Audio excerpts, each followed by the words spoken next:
Island Race Week, and we've had a really great start to the race this year. And we caught up with Andrew Comanche and Hamilton Island Wild Oats 11 yesterday, fully powered out on the race, and then we sort of made our way back through the rest of the fleet. And rest assured, we will be covering the rest of the fleet throughout the week. But I think it's worth mentioning and talking about the interviews we did for North Sales yesterday with Graham Taylor, or as he's preferred to be known, GT, and Ian Murray. And it was a really interesting interview, wasn't it? It was, Wendy, and it's kind of technical, and at the same time there was some interesting stuff because you were interested in this idea of the playbook.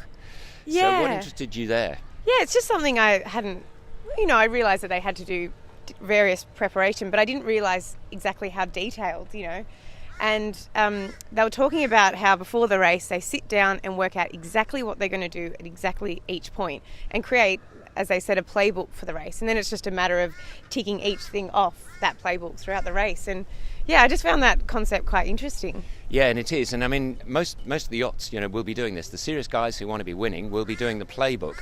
But the difference for Comanche is that on these short races, she's got huge lead times. So, for instance, it takes them 3 minutes to empty their ballast. So they've got to know pretty much in advance. And when I was on the training day, listening to Ed Smythe, just giving them all the runs in every time, it was 7 minutes to the bear away, 9 minutes to the A3, and so on and so forth. They've got to be thinking ahead. All of the guys on board know exactly what the sequence is, so literally the playbook is run, and they basically try and stick to that. They had one fluff in that, but they did really well. It was a great race for them. The other thing they talked about was crossovers. And as you said, you'd think crossovers, that must be just tacking across each other. Crossovers in that particular case was talking about sails.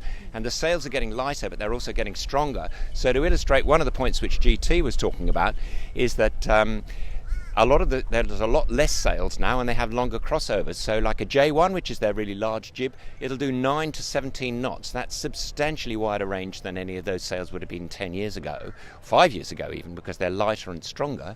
But the other thing is that there's fewer sails. So GT was saying when Comanche was first commissioned, they had about 17 sails. They have about 8 for this race this week. That's how good those crossovers are. So really interesting stuff coming from those guys. So yeah, good start. Great, and I can already feel it's very windy. Yeah. My hair's going everywhere. Yeah. So what have we got in terms of weather conditions, and what courses are we on today? Yes, so as we're speaking, in the background to us, there's a whole bunch of boats heading out to the eastern course. Exactly the same wind direction. It's doing exactly the same thing too, starting around the sort of 180s and then moving around to the 140s. Bit of a range in there, so going left again today. A little less breeze, probably topping out at sort of 15s, 17s maybe. We'll see. But another great day of racing, I have to be said. Yeah, excellent. Well,